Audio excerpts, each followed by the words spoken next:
que ver el arte o ciertos discursos en torno al arte o la complejidad respecto a la ecología. Y vamos a tener hoy dos visiones en principio distintas, porque la primera se va a dar Fernando Fuentes, que lleva muchísimos años trabajando pensando en la ecología básicamente y en proyectos específicos, y también por otro lado ha puesto mucha atención en lo que nos va a presentar, que es la figura del jefe indio, el jefe CIA, ¿no?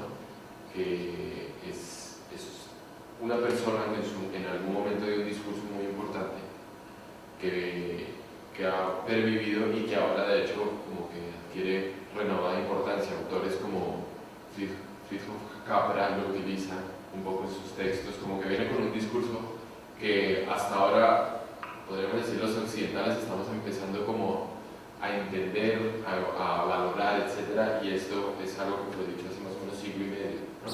Sí, pues murió en el 1866 y tenía entonces 80 años, es decir, nació en 1780 y tantos. No se sabe la fecha exacta, pero cuando alguien comentó en el momento de morir, dice, ha cumplido 80 inviernos. 80 años para 80 años cuando para murió un indígena en 1866. Bastantes años, ¿no? La hija vivió 94. La princesa Peregrina. Entonces tendremos un primer acercamiento desde la visión de una persona, la presentación de un personaje histórico real que sobre todo hizo un manifiesto muy poético y muy bonito, que creo que oiremos algunas de sus palabras.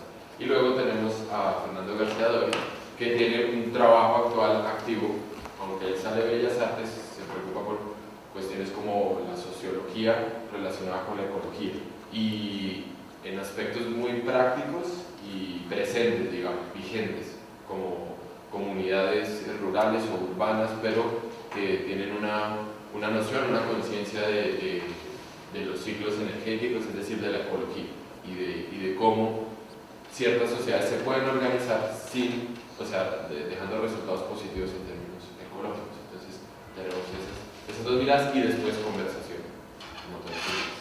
Bueno, yo comienzo con un agradecimiento a Santiago y a Marcos de haberme dado esta posibilidad, que es la quinta que hablo en foros universitarios sobre el jefe indio. También he hablado en la radio y tuvo un éxito brutal en Radio Exterior de España y en el programa que había 100 pies también Radio Nacional. El jefe indio es una figura notable y que parece mentira en un hombre que practicaba el nomadismo, es decir, que se considera una forma de vida atrasada, que no conocía la lengua escrita, sino que solo copiaba de la palabra hablada todo el peso de su intervención, pueda tener para el hombre de hoy un significado y una fuerza de tal naturaleza que conmueve y ha conmovido a Europa, sobre todo en cuando se publicó la famosa carta y la recogió de Naciones Unidas, la carta apócrifa, porque le fue atribuida a él por Ted Perry, el tejano de Hollywood, un guionista cinematográfico, que hizo un documental sobre el hábitat y lo firmó Noah Seal, como si fuera el jefe indio. Jefe indio, por tanto, aunque parezca un poco extemporáneo mencionarlo en un lugar donde se trata las últimas tecnologías en materia de estructura y evolución del lenguaje, creo que sin embargo es muy acertado, porque él, que dio nombre a la ciudad de Seattle, en contra de su propia repugnancia y resistencia, él fue un amante y extraordinario comunicador, porque él lo utilizaba la palabra como vehículo de paz y de comprensión entre los pueblos. El diálogo y la tolerancia estaban presentes en todas sus actuaciones, que es a lo que voy a ceñir esta exposición mía. Sea está unido a otros dos nombres muy importantes, Curtis y Ted Perry. Curtis fue un americano que se traslada a los 14 años, su familia de Wisconsin, a Seattle, y entonces recibe el impacto del jefe indio. El jefe indio ha muerto ya, porque Curtis se traslada a finales del siglo XIX y el jefe indio murió en 1866. pero recibe tal impacto que decide la vocación futura de él va a ser descubrir las culturas indias que están ya en el ocaso, que están al borde de la separación, y utiliza dos medios, el audio y el vídeo, para transmitir estas culturas indias. Son el audio, utiliza el gramófono recién inventado por Edison en unos rollos de cera virgen, y el vídeo, la cámara fotográfica, que también estaba recientemente inventada. Durante 30 años recorrió todas las tribus indias y recogió el testimonio de su memoria histórica de los jefes en las palabras de ellos, y eso reveló una cosa importante, que lo utilizará, y ahí viene el tercer encadenado, el del autor de la carta, Thezperre. Utilizará para sacar de todas estas mensajes indios en los que estaba presente constantemente la naturaleza y el amor a la naturaleza y un sentimiento de proximidad, no de proximidad, entrañable, porque ellos figuraban como parte de esa naturaleza de la comunidad viviente de que tanto habla las Naciones Unidas actualmente y del desarrollo sostenible. Thezperre saca de todos esos mensajes de los jefes indios un mensaje ecológico, porque él ya lo hace en los años 40, en los años 1941 o 42, por encargo de una iglesia baptista. Es decir, que sin Sea, la figura de Curtis no es imaginable, y sin la figura de Curtis, el mensaje y la carta que Thezperre utilizó el seudónimo del jefe indio tampoco serían imaginables. Pero el jefe indio no solo dio una gran lección de elocuencia en un país que sin tener el lenguaje escrito eran, sin embargo, tan elocuentes como en el periodo de oro de la elocuencia ateniense, Demóstenes, Esquines, etc. Así los comparan algunos historiadores de estos movimientos indios. Utiliza mucho a Homero también, y a Virgilio, y a Romano. Y dicen utilizan la palabra como medio de aproximación entre los hombres y de comunicación fundamental. Y además esa aproximación a la naturaleza dará unas metáforas de una gran riqueza y de una gran belleza de expresión. Pero Sea, además, no fue un gran predicador, un gran orador. Fue, sobre todo, un hombre de una autenticidad completa, donde los hechos subrayaron lo que decían las palabras, ya que si no las palabras se convierten en un engaño, en una estafa. Y Sea vivió totalmente dedicado a la paz, a la defensa de la paz. La ecología la compartía con los otros jefes indios y se puede estudiar, y en eso no se separa de ellos. Pero en cambio, en el tema de la paz, él fue único dentro de las tribus indias, porque muchos jefes indios prefirieron incluso la destrucción numantina, el sacrificio de toda la tribu, que a la pervivencia en un mundo que les había demostrado esta hostilidad y esta agresión. En el año 1850 llegan los colonos a la ciudad de Seattle, a lo que había de ser después la ciudad de Seattle. El jefe lo recibe con gran benevolencia. Estaba entonces el momento de los periodos de las migraciones del salmón, y les convida a comer, les da terrenos y convive con ellos. Les hace una gran recepción. En el año 54, en Estados Unidos, estaba de presidente de los Estados Unidos Pierce, que era un esclavista total. Fue el autor de la ley de esclavos fugitivos. Y ustedes, si han visto la serie Raíces, ahí figuraba, pero sobre todo Bulwer Stowe utilizó este tema de los esclavos fugitivos para escribir como alegato La cabaña del tío Tom. Y este presidente fue el que creó las reservas indias, o por lo menos el que las aplicó. Y con motivo, porque las reservas nacen con la expansión al oeste, y cuando tropiezan con las grandes tribus más al sur, que estas del noroeste americano, como eran los Sioux, Comanches, Apaches, Pies Negros, etc. Y entonces hay un momento en que a estas tribus del noroeste americano, de este estado de Washington, que fue el último en incorporarse a la Unión, al norte de Oregón. Los colonos venían de Portland, Oregón. Siempre se la penetración humana en esta región por las grandes montañas, las cascadas de Montán, oponen una barrera infranqueable, sobre todo en el invierno, el clima muy duro. Pues entonces esta llegada de los colonos y la creación de reservas también en esta zona de la bahía del Punjesún dará lugar al famoso discurso del jefe indio, que la negociación del tratado fue entre finales de diciembre y del año 54 y mediados de enero del 55. El discurso lo pronunció Sea seguramente al comienzo de las negociaciones.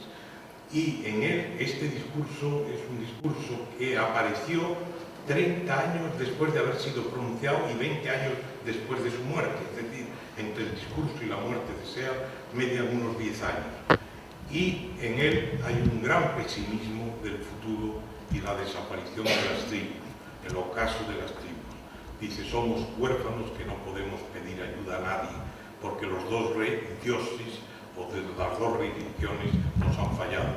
La nuestra, del gran Manitou y de los dioses lares, y la cristiana, a la cual él había sido bautizado por unos misioneros canadienses. Todo nos ha fallado.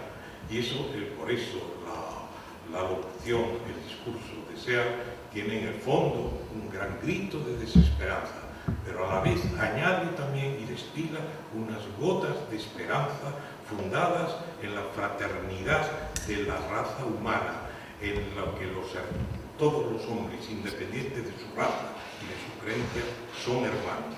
Y eso está presente en 3 partes de ese discurso. Uno, en el que rechaza totalmente la venganza y la violencia como medio para resolver los conflictos, que dice así: esperemos, dice textualmente, que la hostilidad entre el piel roja y el hombre blanco y el hermano blanco desaparezcan en el futuro. Tendremos, si ahí persiste esa hostilidad, todo lo de perder y nada que ganar. Dice, los jóvenes guerreros con sus pinturas negras me incitan constantemente a la guerra, aunque sea con el precio de sus vidas. Pero los ancianos que viven en el campamento, que se quedan en el campamento durante el enfrentamiento, y las madres que tienen hijos que pueden perder en la guerra, saben mucho más y mucho mejor cuál es el precio de la guerra. Este es uno de los párrafos importantes. Hay otro párrafo importante también de condena de la violencia, y en el cual hay un párrafo bisagra que está presente, es el único que Tom Pearce tomó del discurso y que está presente tanto en la carta como en el discurso. ¿Acaso después de todo sigamos siendo hermanos? Dice en ese momento, inicia así, el antecedente y el consecuente de ese párrafo son distintos uno y otro. Dice, ¿por qué debo de afligirme? ¿Por qué debo de tener miedo? Si las tribus como los hombres no son mejores ni peores que ellos, son iguales. Dice, van y vienen como las olas del mar. Dice, un lamento, un canto funeral, unas lágrimas, y desaparecen de nuestra vista para siempre. La vida es corta, dice, y añade, dice, pero al hombre blanco le espera el mismo destino, aunque tuvo un Dios que tomó su forma y figura y color de piel, y que habló de él como amigo, cosa que no tuvo el piel rojo. Dice, ¿acaso, después de todo, sigamos siendo hermanos? Este es el segundo párrafo en cuanto a la violencia. Pero hay un tercero que es el de mayor contenido y además tiene una gran imagen de belleza, que es la cooperación del mundo de los muertos como guardianes o ángeles o guardianes o símbolos totémicos del mundo de los vivos.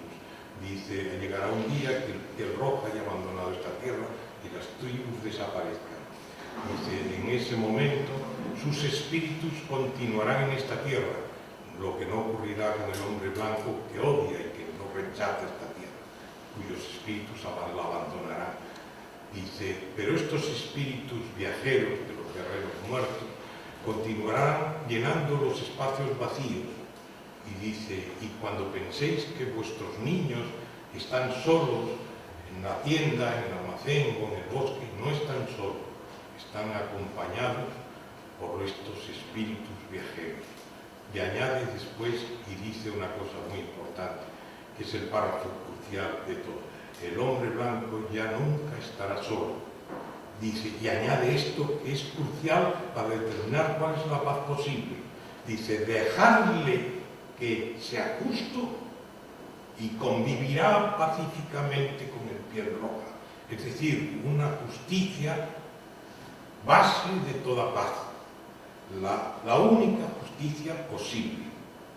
Una justicia que constituya la base, el fundamento, dejarle ser justo y convivirá pacíficamente con el piel roja. Y añade, dice, muertos he dicho, no hay muerte, solo hay un cambio de mundo. Y así termina el discurso. Estas tres frases para mí me han constituido siempre una llamada de atención sobre el fenómeno de la violencia y la erradicación por este jefe indio. Pero este jefe indio demostrará esto con la autenticidad de los hechos posteriores, cuando en esa época que es singularmente sangrienta en los Estados Unidos, porque coinciden las guerras indias anteriores, 1855, y la guerra de secesión americana en 1864, estas guerras, esta violencia manifestada en todos los sentidos, fue paliada, fue atenuada totalmente por el jefe indio de dos formas muy particulares. Primera, cuando se hace el tratado, que se firma en enero del 55, de 1855, y cuando en octubre estalla la sublevación, 10 meses más tarde nada más. Las guerras indias en esta zona, que tuvieron una localización y unos efectos mucho menores, y unos efectos menores que los Sioux, apaches y los guerreros de las tribus del oeste y del centro de los Estados Unidos. Él enviará a la princesa Angelina como mensajero de paz para avisar a los colonos y que estos se concentren en la ciudad de Seattle y puedan escapar de las matanzas y masacres. Pero hace algo más, hace un invento maravilloso que son los mensajeros de la paz. Envía gentes de su propia tribu, mujeres y niños, es decir, a los seres más indefensos de su tribu, y los manda a que actúen de ángeles tutelares y protectores y que desvíen la violencia. Hay un autor, Walding Higginson, que lo menciona claramente. Dice, en aquel momento abundaron los indios vagabundos, pero todos eran pacíficos y eran amistosos. Dice, pero se dio un hecho singular. De repente en las granjas aparecían mujeres con niños, hijos suyos, que decían, nos manda el jefe Sea a proteger la granja.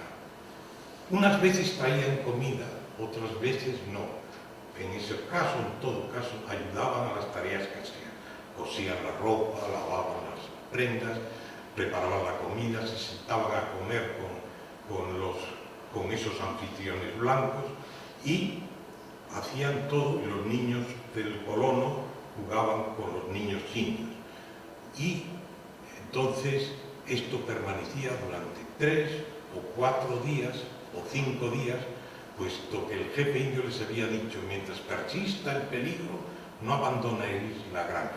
Un día llegaba un indio que les hablaba, uno de su tribu, les decía que el peligro había pasado y sigilosamente, como habían llegado, abandonaban la granja.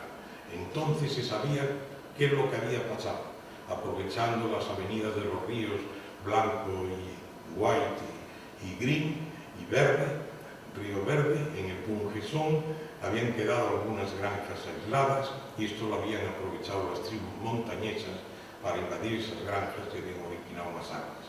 Los colonos que tenían las mujeres y niños de Seal eran protegidos porque en la vida de Seal, joven, tuvo que librar un combate con estos indios montañeses que estaban avasallando y estaban haciendo racias constantes en las tribus pequeñas de Pungesón, las tribus que llamaban de agua salada, y los venció, y esa victoria de Seal fue utilizada después para defender a la población blanca cuando las guerras indias. Las guerras indias hubo un intento de las tribus montañesas de ocupar la ciudad de Seattle y también está Licón. Se lo dijeron a Seal, el coronel Stevens, que fue el que presidió la firma del tratado y que todavía, a pesar de que había pasado más de un año, esto era en el 1856, no había abandonado la región. Este coronel Stevens era Otto como su presidente, despreciaba a los indios como a los negros, y este era el que dijo también, como había dicho también, como dirá Sheridan en plena guerra de secesión, el mejor indio era el indio muerto. Este dirá que los indios pagarán con su vida toda esta audacia y su perfidia. Es decir, este era totalmente incompatible con las ideas del jefe indio.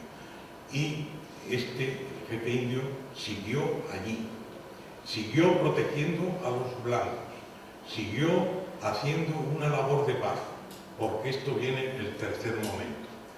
No solo demostró en la catástrofe de la que significa la guerra aplicar criterios pacíficos para solventar los conflictos, sino que se convirtió en toda esa región en el hombre, en el árbitro, en el mediador de toda contienda. Hay testimonios de Cost, L. Cost, en un artículo titulado Los Sivas, escrito y que apareció publicado en 1895, en el que dijo que llegó a la playa y se encontró a más de 1000 indios, y es que acudían a pedirle consejo al jefe indio, y que él quedó asombrado de la mesura, de la serena forma de enfocar los conflictos, de quitarles toda agresividad y con un sentido común excepcional resolver los problemas domésticos, familiares, tribales, e incluso la propia población blanca acudía a resolver al gran pacificador, acudía para que le resolviera todos sus problemas. Seal se había convertido en un ser ya especial en la región. Era el hombre bueno, el buen abuelo de todos, de blancos y de las tribus indias.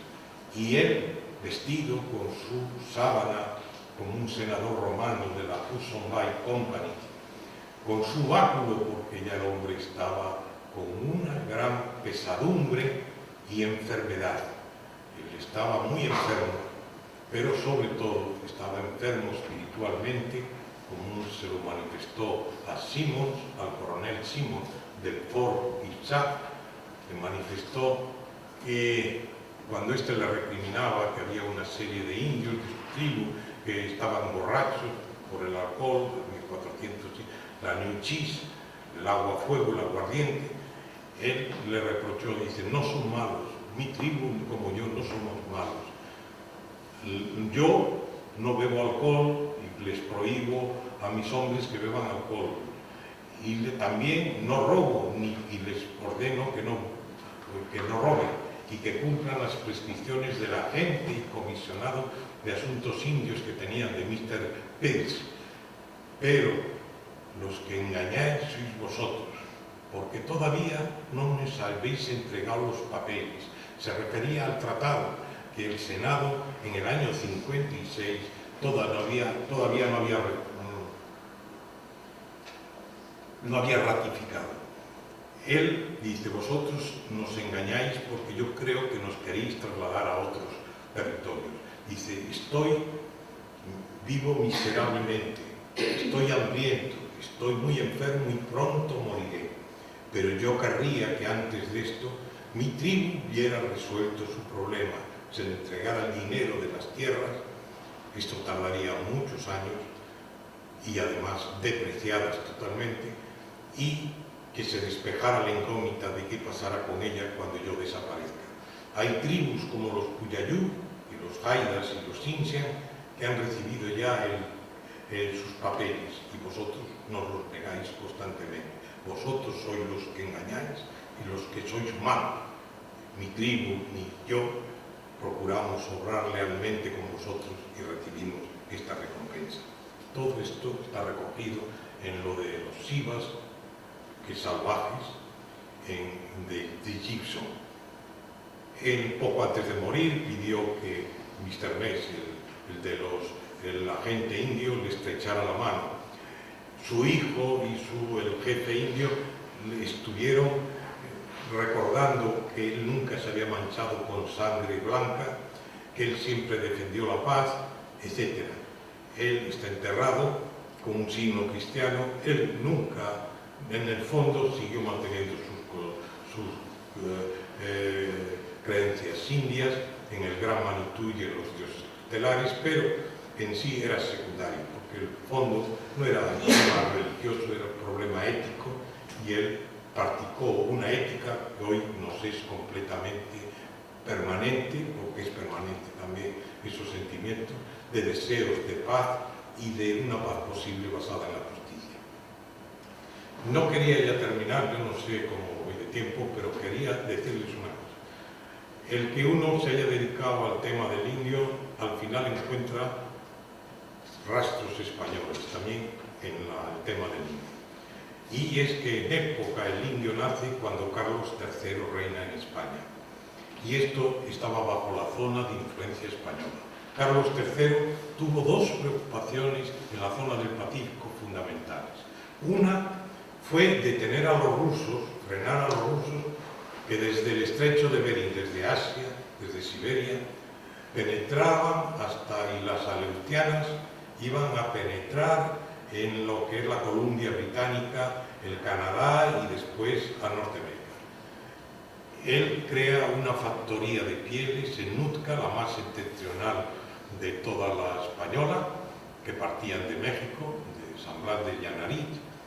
Él estaba entonces de virrey de la Nueva España, virrey de México, el conde de Revillagigedo, el segundo conde de Revillagigedo, de la Ilustración. Y aquí quiero indicarles una cosa importante, también en relación con la paz. Era un ilustrado, era asturiano, como Jovellanos, como Campomanes, como Argüelles, como tantos otros, como los que hicieron la Constitución de Cádiz.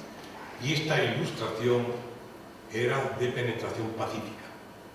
Dan instrucciones de Revillagigedo a que a Junípero Serra franciscano baje de los barcos para no evangelizar, porque ellos iban con fines pacíficos a visitar estas tierras. Por eso no había ejército en estas goletas, corbetas, etcétera, que hacían estos itinerarios.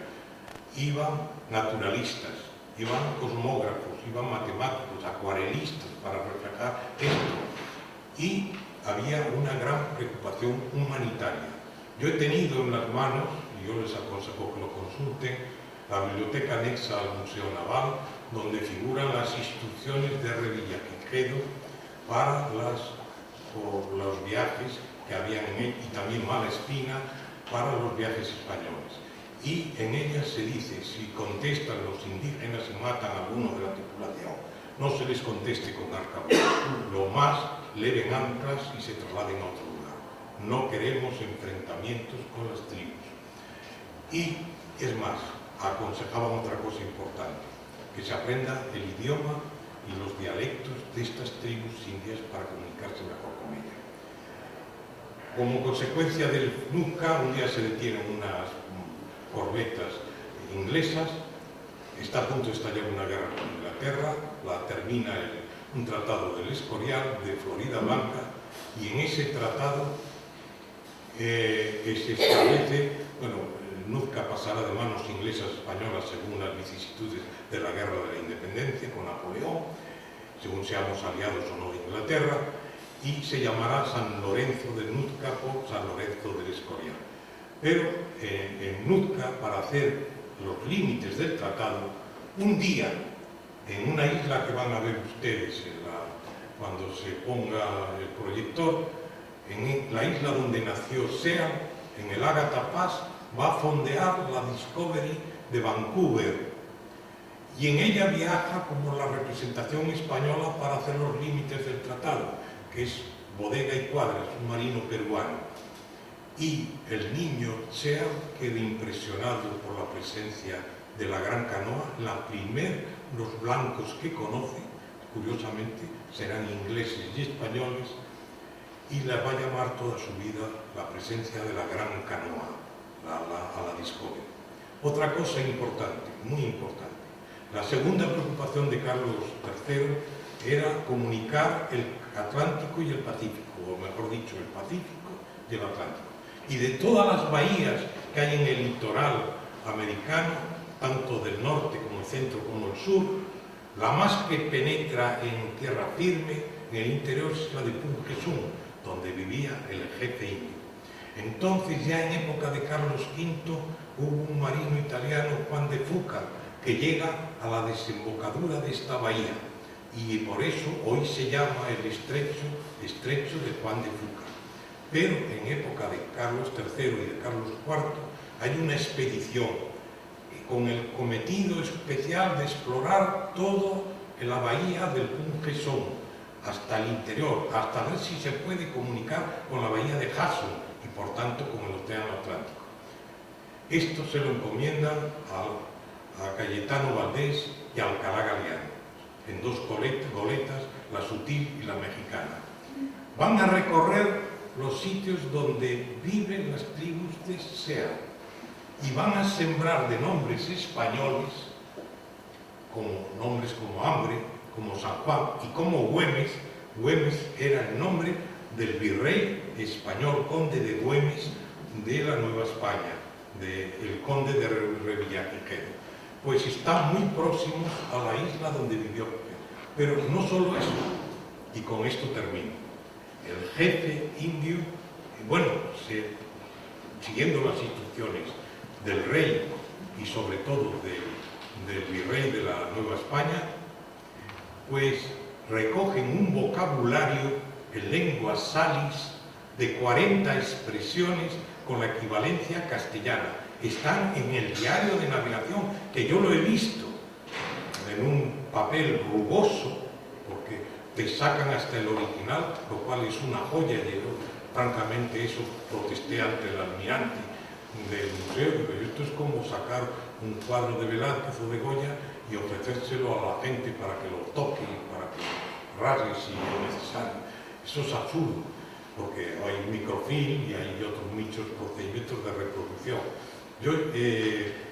Este diario de navegación recoge 40 expresiones en lengua salis, que es en la que se pronunció el discurso en defensa de la paz. En lengua nuzca, que es la otra lengua de la otra etnia, india, pero ya en la costa, en la isla de Vancouver, ya mirando al Pacífico, el vocabulario es de 400, pero es que allí España tuvo una permanencia mucho mayor. Aquí fue una cosa temporal, transitoria. Pasó sembrando nombres españoles, pero que aún se conservan. Y yo después, en el diálogo que siga esta exposición, pues estaremos con mucho gusto de despejarles cualquier incógnita que tengan ustedes. Y además, yo siempre en mis explicaciones pido que me interrumpan, que el monólogo se transforme en diálogo siempre, que se predique con el ejemplo, pero en este caso, como el tiempo era corto y hemos empezado un poco más tarde para ver si aumentaba la audiencia, pues cedo ya la palabra al que me va a seguir, a mi tocayo, y entonces ya después habrá coloquio, creo yo, que será. Vamos a ver un momento las diapositivas. Podemos contar 10 minutos. Nada más voy a exponer que representa la diapositiva. Nada más. Esta es la isla que yo les mencionaba, que se ve desde la ciudad de Seattle. El que me la hizo, que fue el director del Museo Indio Burke de Seattle, Bill Holm, me dijo: está hecha desde la baranda de mi casa.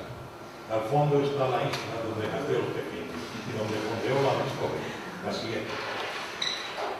Este es el lugar donde arribaron los colonos. Hay un monolito en la ciudad de Seattle, en un parque natural, y ahí está diciendo que en el año 1850 llegaron los colonos a Seattle.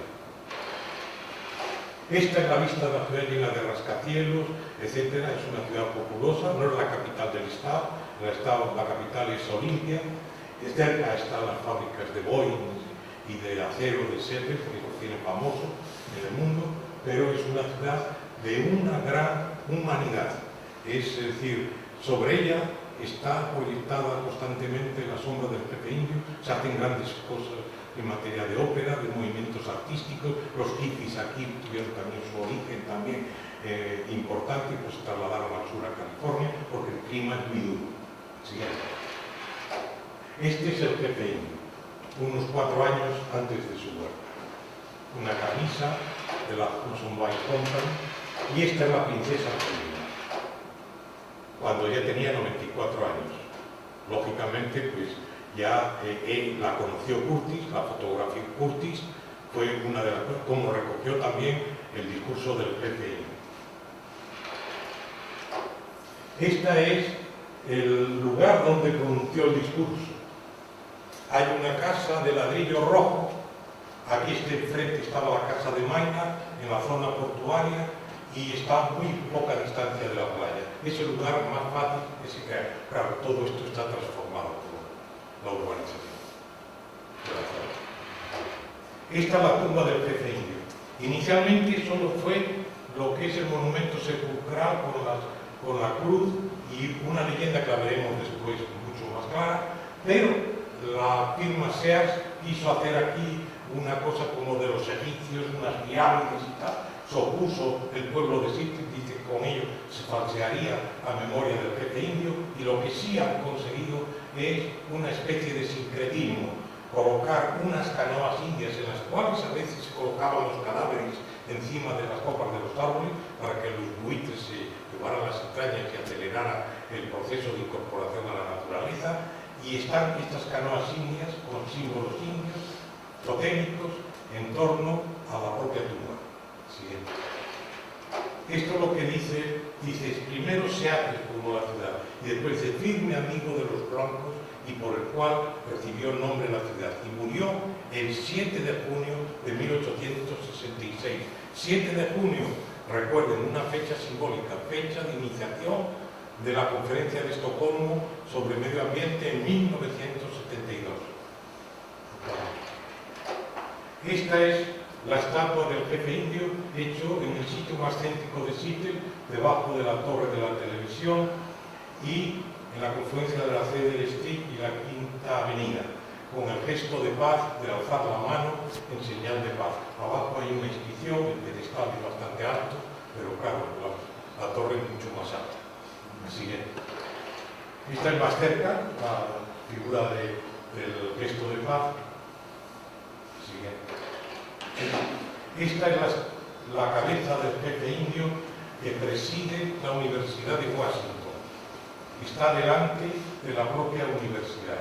Estos artistas, tanto de la estatua completa como de la cabeza, son Lumis, de la tribu Lumi, también de la Federación de Tribus, porque eran tribus muy pequeñas. A un alumno de la universidad, Frank Carson, que escribió Chet Setter, una tesis doctoral, que es una tesina propiamente, de 20 páginas, y hace un censo indio en 1900 de cuántos eran los indios, y eran muy pocos. No creo que llegaran en esta zona, pues eso, a los 3.000 o 4.000 de las tribus federadas, de los cuales eran siguiente. Este es Isaac, que era el fuerte cercano a Seattle, donde era el coronel Simon, y es al que se quejará, sea a Stevens, nunca podría decir nada, porque ya les he dicho cómo respiraba este señor.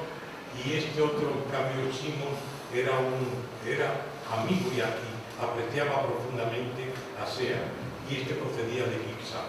A veces la distancia, claro, impedía, por ejemplo, Mex, cuando Sea muere y quiere estrecharle la mano, no puede hacerlo, y Sea entonces dice: un ya muerto, en el funeral que venga y me dé la mano, porque quiero que el último gesto sea de paz con los blancos.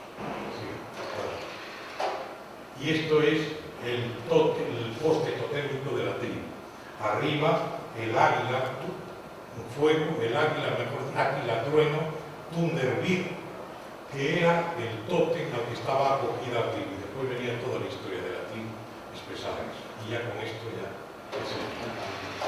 Bueno, y esto es el grupo escolar que lleva el nombre del pequeño. Sí, sí. Nada.